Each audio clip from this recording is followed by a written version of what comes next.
ตอนนี้ปัญหาบุหรี่ไฟฟ้าเข้าถึงง่ายมากและมีรูปแบบที่ดึงดูดใจเด็กๆโดยเฉพาะสารเสพติดเป็นภัยต่อชีวิตบุหรี่ไฟฟ้ามีสารพิษอันตรายต่อสมองที่กำลังพัฒนาของเด็กและเยาวชน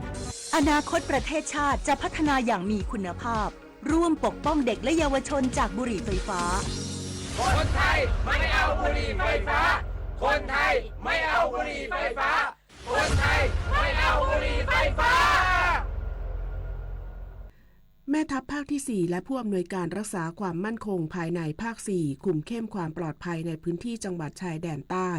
จากเหตุการณ์ความไม่สงบพร้อมปิดช่องโหว่ไม่ให้ก่อเหตุความรุนแรงพลโทไพศาลหนูสังแม่ทัพภาคที่ 4 และผู้อำนวยการรักษาความมั่นคงภายในภาค 4 กล่าวถึงการยกระดับมาตรการรักษาความปลอดภัยในพื้นที่จังหวัดชายแดนภาคใต้ว่าช่วงที่ผ่านมาเกิดเหตุการณ์ความรุนแรงในพื้นที่ชายแดนภาคใต้โดยเฉพาะกับชาวไทยพุทธจนมีผู้ได้รับบาดเจ็บและเสียชีวิตจำนวนมากทำให้เจ้าหน้าที่คุมเข้มมาตรการรักษาความปลอดภัยและปิดช่องโหว่ต่างๆพร้อมยกระดับมาตรการรักษาความปลอดภัยในพื้นที่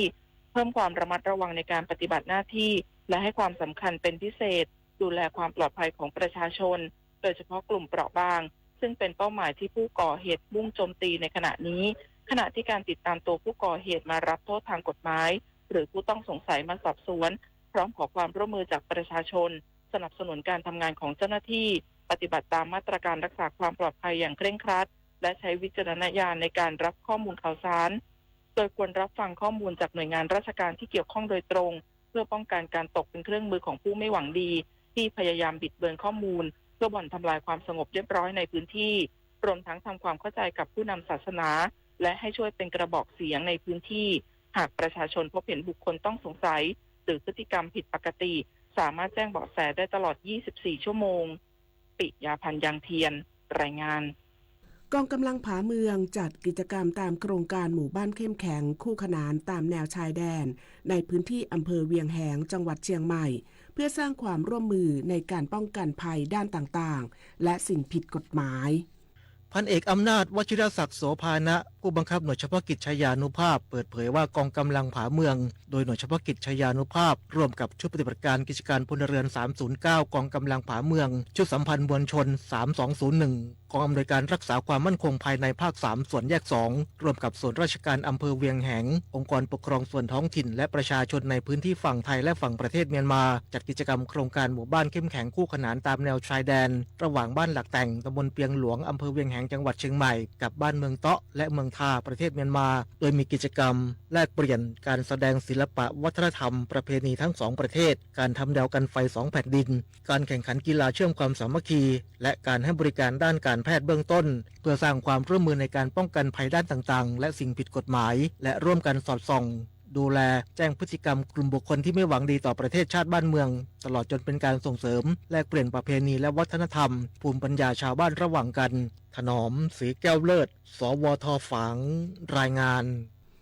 สำนักงานสถิติแห่งชาติชวนประชาชนร่วมให้ข้อมูลสัมมโนประชากรและเคหะเพื่อพัฒนาโครงสร้างพื้นฐานทั่วประเทศนายพุทธพงษ์โนฏไทยส่งผู้อำนวยการสำนักงานสถิติแห่งชาติเปิดเผยว่าการจัดทำข้อมูลสัมมโนประชากรและเคหะในครั้งนี้ไม่ได้เป็นเพียงการนับจำนวนประชากรในประเทศเท่านั้น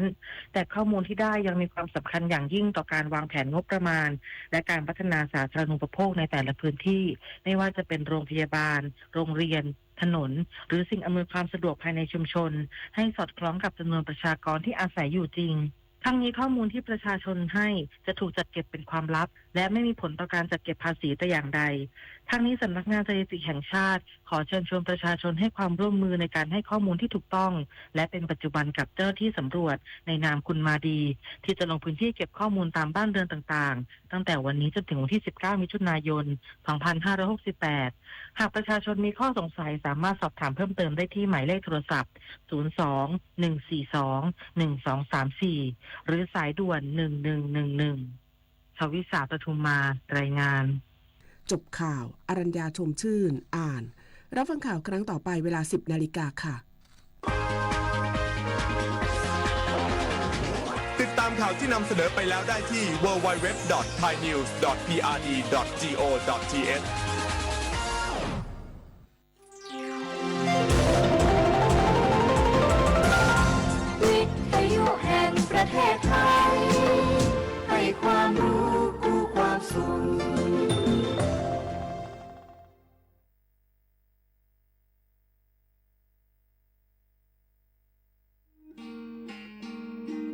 พล่ะแก้วเกยสังเกตก็ในปฏิทินไทยมีวันสำคัญเกี่ยวกับสถาบันพระมหากษัตริย์อยู่เกือบทุกเดือนเลยนะ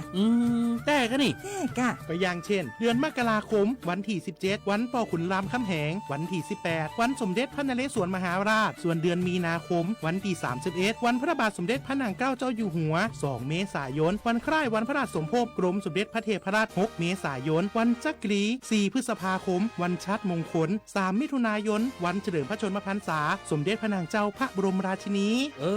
ใจวันที่28กรกฎาคมวันเฉลิมพระชนมพรรษาพระบาทสมเด็จพระเจ้าอยู่หัววันที่12สิงหาคมกับวันแม่แห่งชาติ24กันยายนวันมหิดลนี่เดือนตุลาคมก็มีวันสำคัญก็คือ13ตุลาวันคล้ายวันสวรรคตของในหลวงรัชกาลที่9วันที่21ตุลาวันคล้ายวันพระราชสมภพสมเด็จย่าและก็23ตุลาก็เป็นวันปิยมหาราชวันที่14พฤศจิกายนวันพระบิดาแห่งฝนหลวง25พฤศจิกายนวันวชิราวุธและก็วันสำคัญในเดือนธันวาคมคือวันที่5วันป่อแห่งชาติครับสังคมไทยเฮาให้ความสำคัญกับวันเหล่านี้คนไทยฮักและก็เทิดทูนสถาบันพระมหากษัตริย์เพราะสถาบันพระมหากษัตริย์อยู่คู่กับคนไทยมาอย่างยาวนานปรารถนาดีจากสำนักงานประชาสัมพันธ์ที่3กรมประชาสัมพันธ์ค่ะ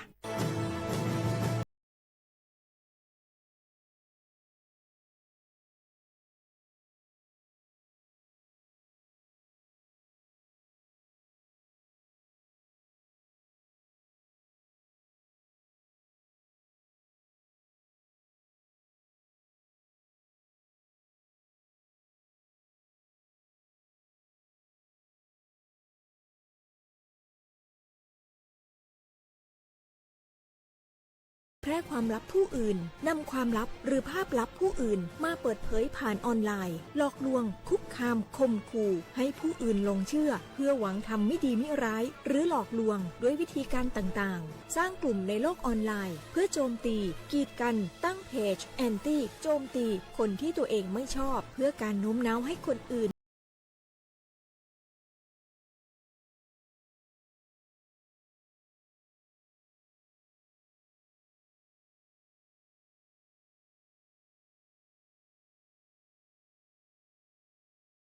ปรารถนาดีจากสำนักงานประชาสัมพันธ์ที่3กรมประชาสัมพันธ์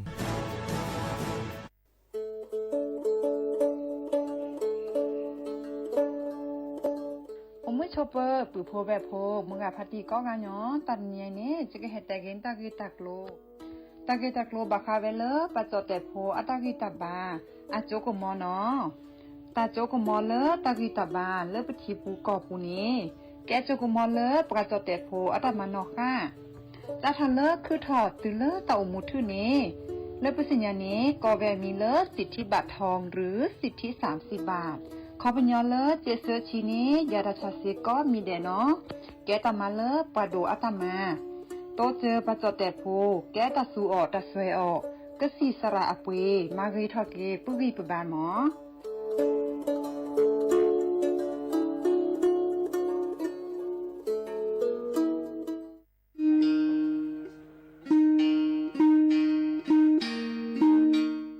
ชอปเปอร์ปูโพแวโพมงาพัตีก็นงาแดนเนาะตาเรนิยายนี้จะก็เฮ็ดแต่กินตากีตากโลนิเวเลตากีตากโลตาเฟชอตแลตาชาฮีเลสัวทอโบลีเลบะสัวเชลอมีปราเลอโจกมอโอเลอสัวสิทธิบัตรทองหรือสิทธิ30 บาทนี้มิโลบาชอตแลสัวตาชาฮีเลอซอชอตแลเซตนี้นี้แต่อานเกลุยลาบาเฟชอตแลเลกสัวตาชาฮีซอนี้ตอดมีและแต่บาตชาฮีและเลิกก็จะดาเวคีดมีผ่านแอปพลิเคชันออนไลน์สปสชไลน์สปสชหรือโทรศัพท์เตอเซตวะกาเลโลบาเฟชอตเลตชาฮีเนสูออที่โคกอดเบลอโพสโฮเลโคกอตโอดีบานีสูออเลตาโอเพลอลีสเกรเดออโมอปาอลิโคโกลิโคเชอเซเจปราเลโลบาสูออตชาฮีเลตโลเดลิโคโกอัลโลโอลโชบานีมาตาลอติเซดาเวสูออเลลิอุซาเลปะกะจาอเดเลเปเลโอตาลิเลอลอติลอแชลิเลเปลอทีเปเปลอมอูเปนี่ลอ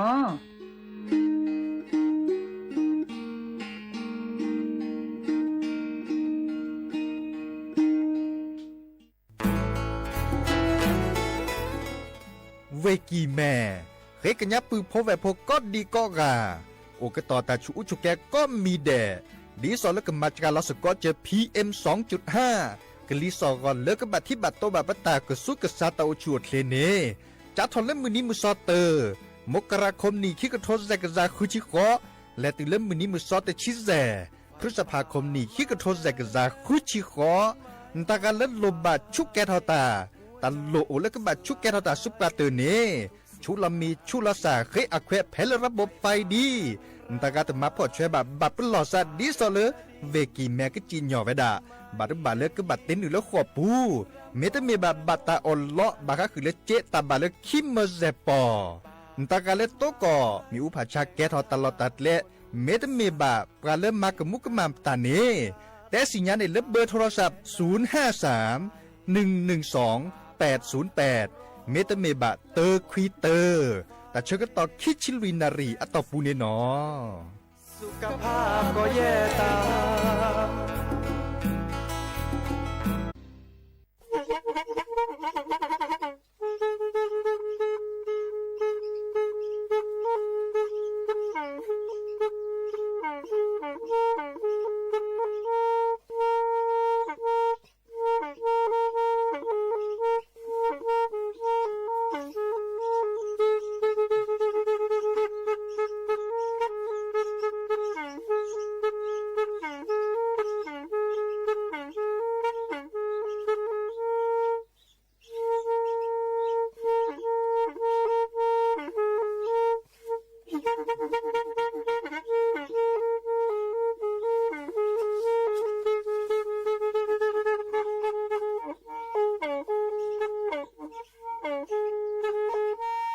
แทอีวิทยุกลือหลอก็จะแตะเวกีแม่ตะกะโทนลุยกะจานยุ้ยชื่อคือกิโลเฮิรตซ์ตาเชอกระตอบเปอปากระหลือปากระยอกหลอกตืออีสู้อเมญาเปก็เห็นเหล่านั้นและตาสูมือซ้ำมือตากระเจาะตาแลกแก็บดูแก็บโผล่และติเลื่อนนกออัตโคเนและกะนาหลอเจอบาค่าคือตาซุมือซ้ำมือสก้อเนาะ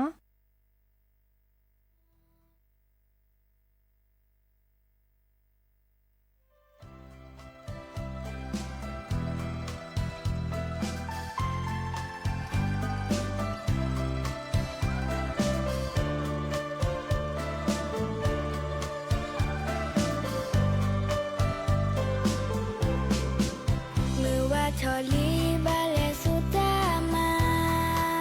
แฮตเลยก็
นอเดออมุโชเปิดดอปือแหวมือกาพัตตีพือพีโรมอสก็ปราโดกนาตาโพปกวาดดอตาโพเปปรากลือปรากญอก็กาเนาะ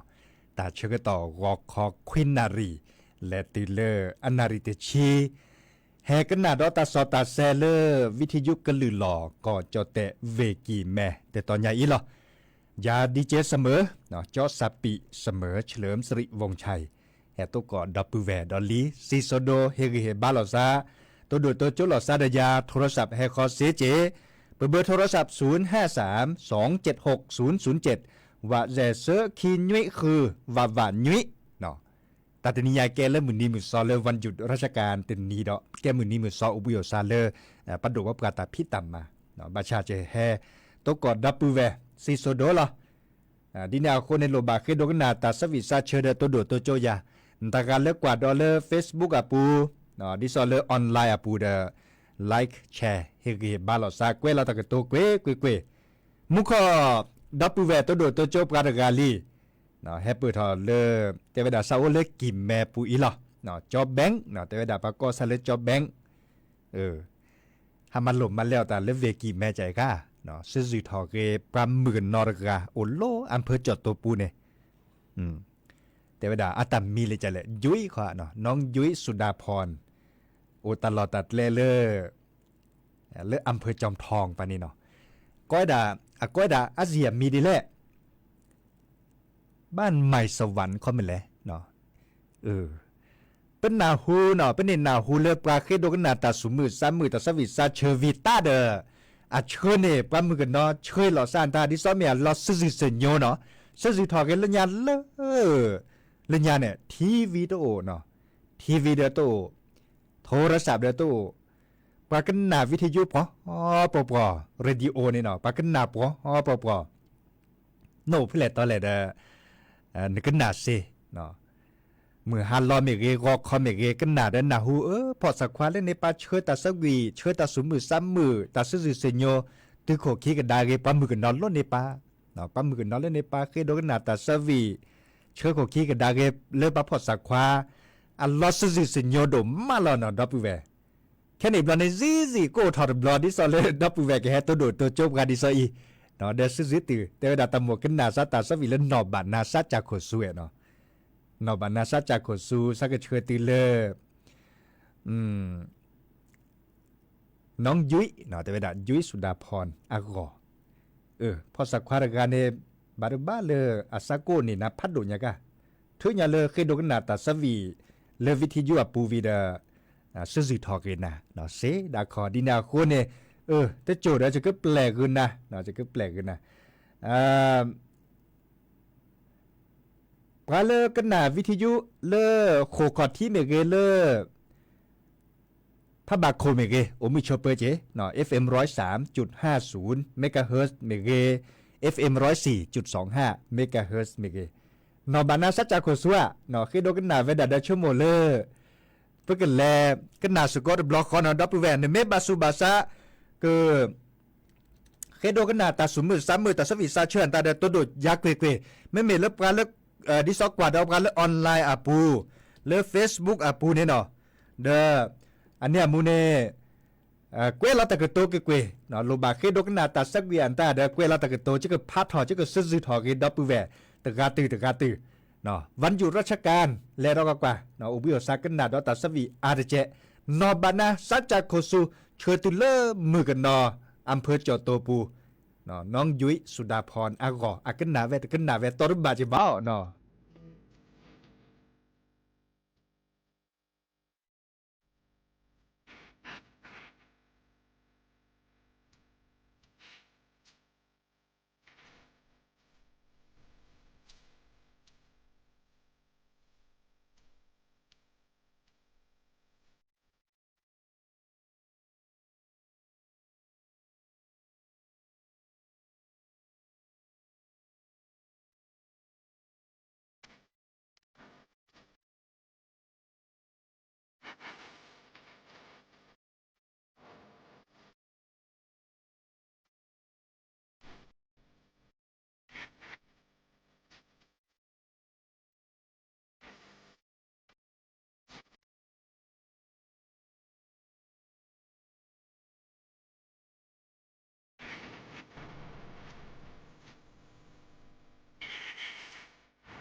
ทอนา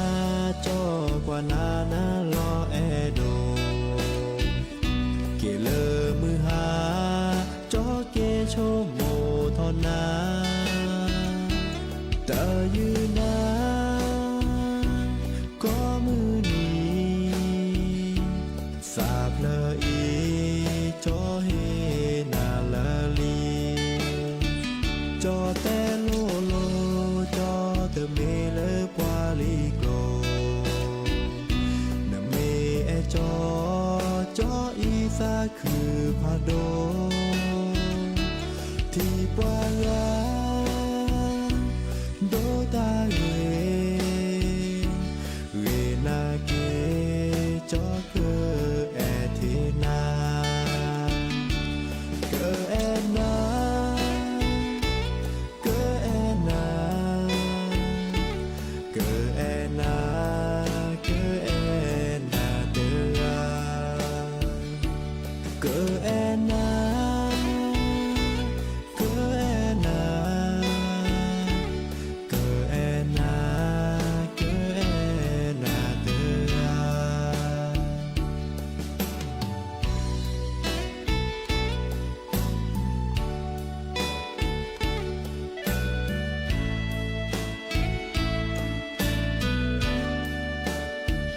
จอที่ทอนาจอกว่านานาลอแอโดเกเลอมือหาจอเกโชโมทอนาตายืนาก็มือนี้สาบเลออีจอเฮนาลาลีจอแต่โลโลจอเตเมเลปวาลีโกนะเมเอจอจออีสาคือพาโดที่ปวางาโดตาเรนาเกจอเกอแอเทนาเกอแอนาเกอแอนาเกอแอนาเกอแอนาเดอาเกอแอนาเกอแอนาเกอแอนาเกอแอนาเดอา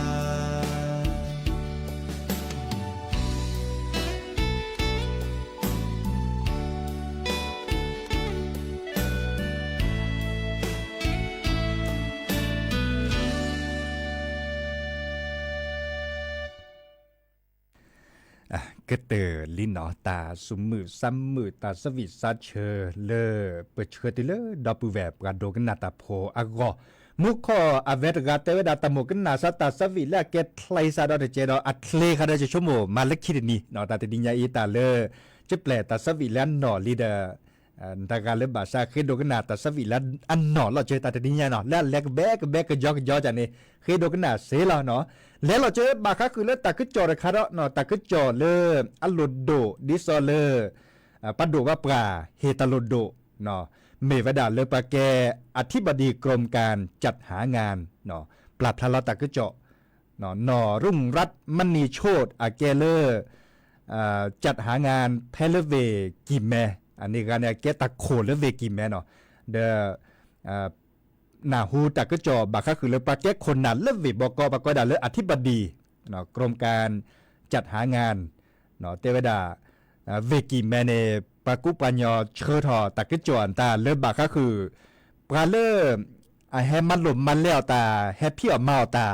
ดิสอลตะเก็บปัจจเตโพบะเนาะตะเก็บปัจจเตโพบะบาชาเดแฮมันเลมาก้าตาดิสอล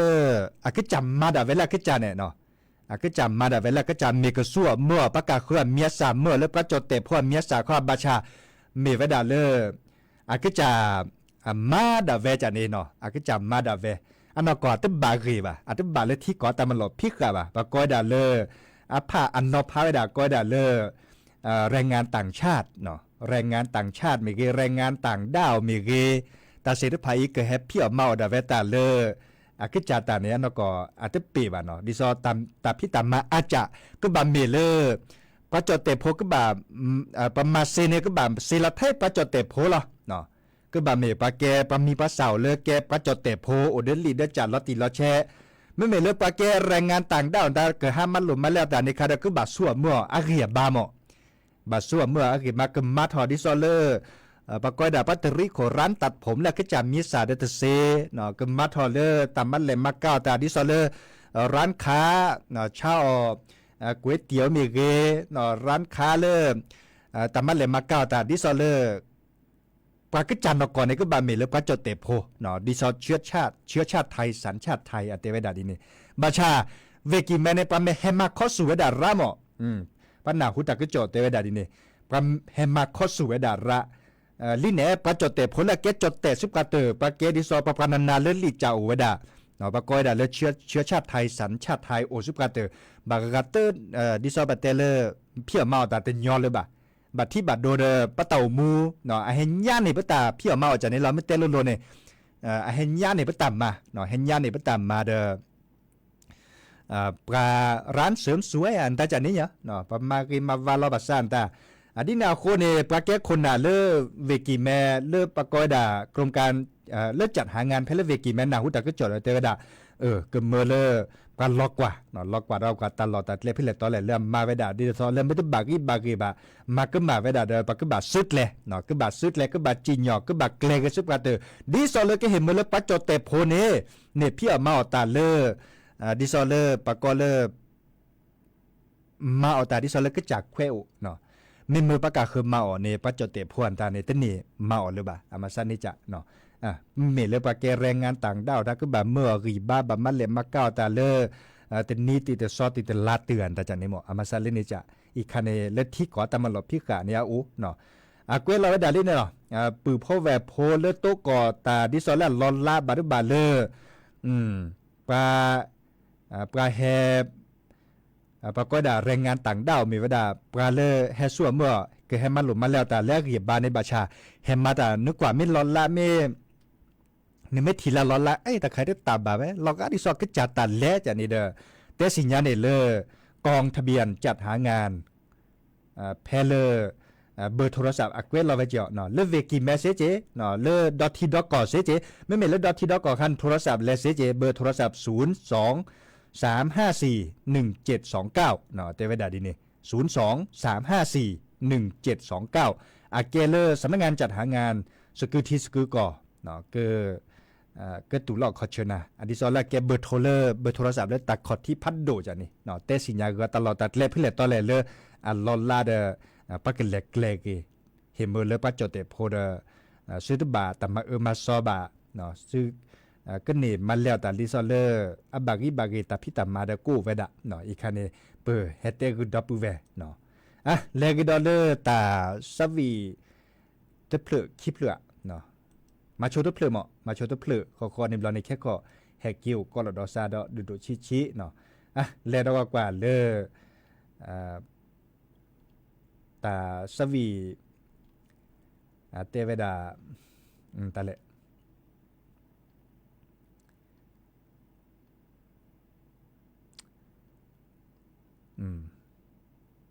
แต่สวีได้เพลย์กิเอ็นนะเนาะกิเอ็นนะบาชาเลออัพพมือเวดาเนาะปลาเลอเวดาตาเลจุดตัวอเมียสารนี่อย่าเก็บมือไงเนาะโอ้แล้วจังหวัดตากแต่ปานนี้ก็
ลอเอ็ดลอกุยโดมาลอเกมมือมีดอจะดิแลจะพาบากเวลิกอลลาเนาะบัชาสีญาเลเกปากูปัญญอเลจังหวัดตากแต่บานนี้กว่าจะช่วยตอนเล็กเล็กลาดอปูแวโอเกตาบัลเลอร์ตชีโคนาทีปกบ้าลอพาลอซาดปือโพแวโพดอเจอก็แปลกนาตาสวีดเพลดอเนาะตาสวีดเพลเห็นเมอร์เลปือโพแวโพในบาตาสุมือซ้ำมือเนาะแค่มหาตาเชก็ต่อคุณนารีตุลยุยนารีแฮเกโตก็หลอดอซาดยาดีเจเสมอเฉลิมสิริวงชัยเนาะดีเจซาปิก็ขอได้นิยายจะเกิดแต่ตาไปอีหรอมอนึกก็โอชวดเลเบมือซับพรีก็กะเนาะและก็หนักอีดอกกว่าตาสวีเตเพลดอเนาะตาสวีก็ขอในบลอเนี่ยก็และก็หนักหรือโพธาโพเลอร์หรือโพธาโพเลอร์พัติมุสอเนาะพัติมุสออือหรืออึทาเนาะดีเนี่ยคนในมอนโกชวดเลเบมือซับพรีก็กันเนาะตาบลือเนาะ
โวมอ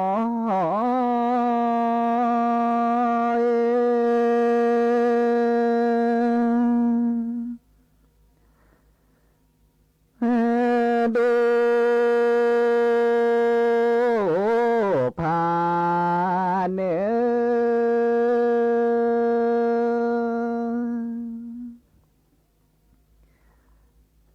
เวกที่บือดูพาเนเวก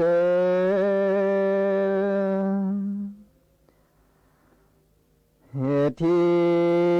บือมาเนทุ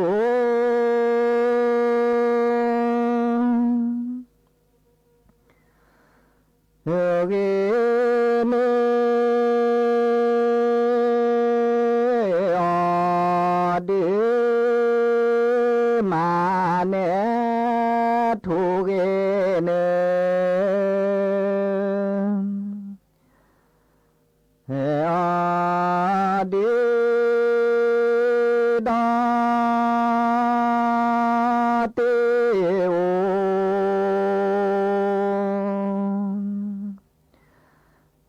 ดาดากวานาดาเตเนโกเนชาโกมอ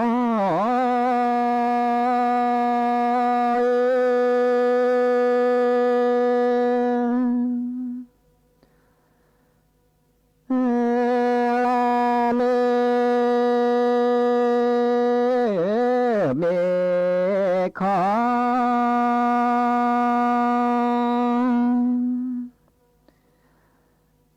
ที่ดูมือเปลี่ยนเมขอที่ดู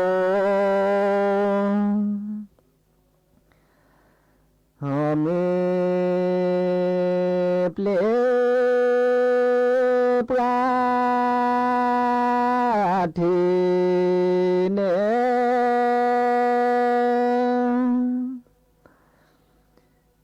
จีเตเกปลาทีเนจี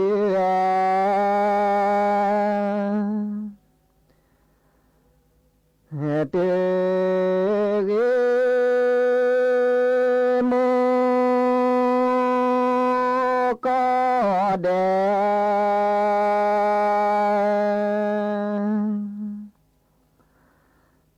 นาปาเอเวลาลาเอก็นาลาลาจา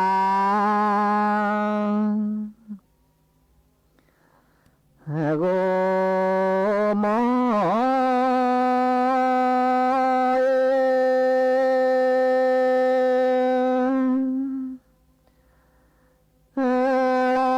ปลาเม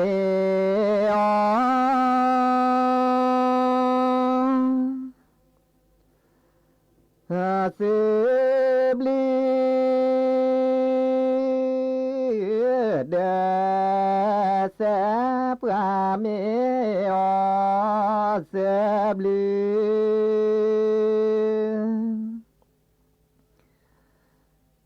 เดเสนีเม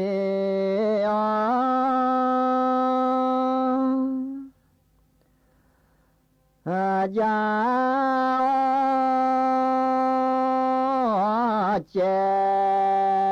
เนเมอยา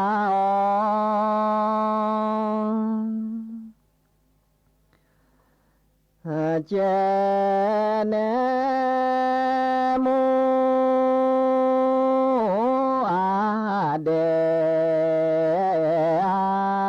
เด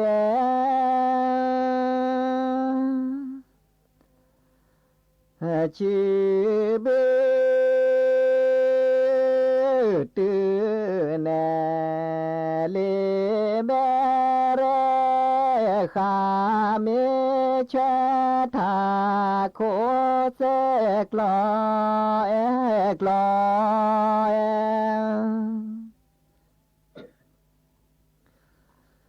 อโกมอ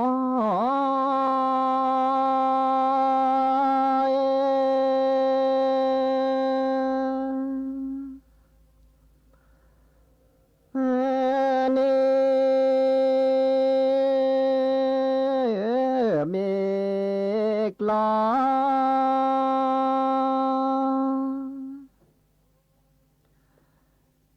เลปกาเสเรเนเมกลอเลปกา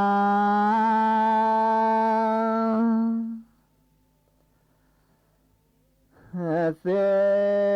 เร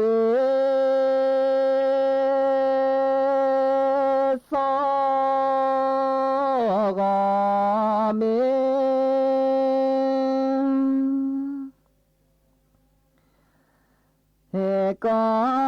กว่าตือสอมีก็กว่า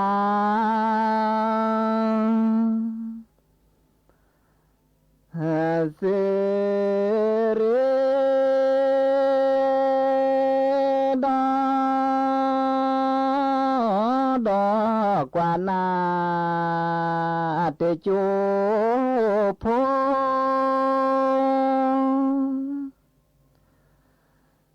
เตจูพเลปราสาทลอจงโกมอ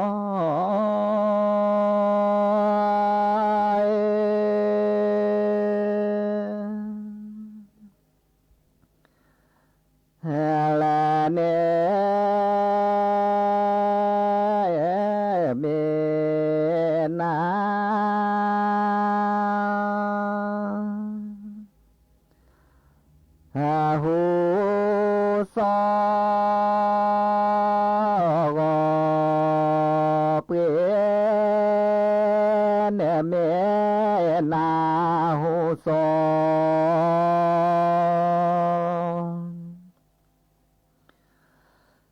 ก็เปจอมาล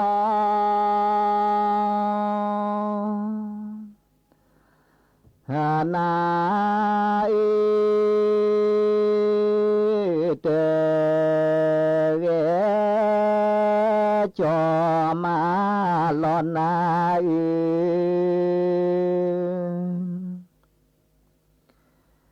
เฮเตเกจาจิเจกอนนาเลดอ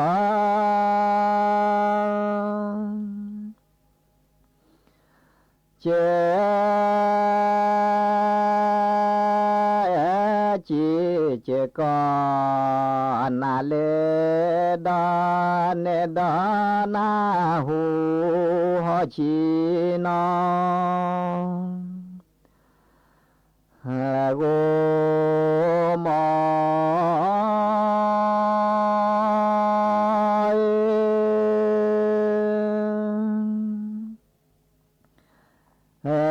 เนเมนา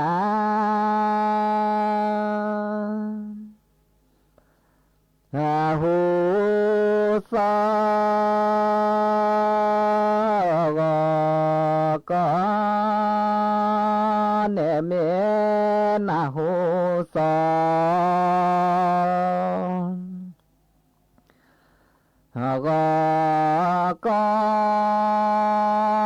จอมาลอ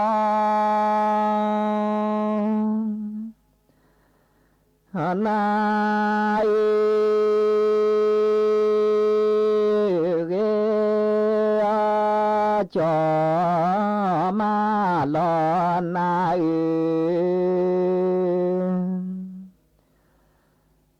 เกก็นาเลดอเซ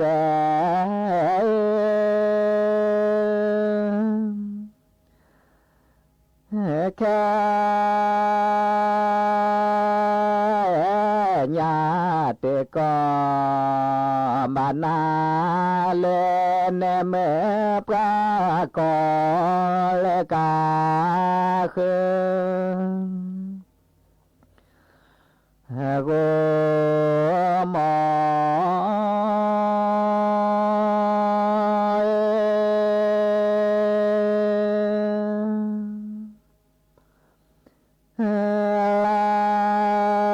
ปราเมอ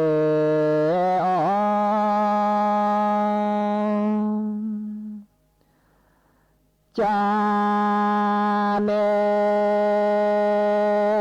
บิคีปราเมอจาเน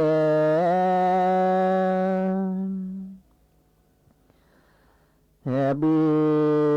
คีเจเลจอ ประเทศไทยและเครือข่ายทั่วประเทศเสนอข่าวต้นชั่วโมง รู้เร็ว รู้จริงเกาะติดทุกสถานการณ์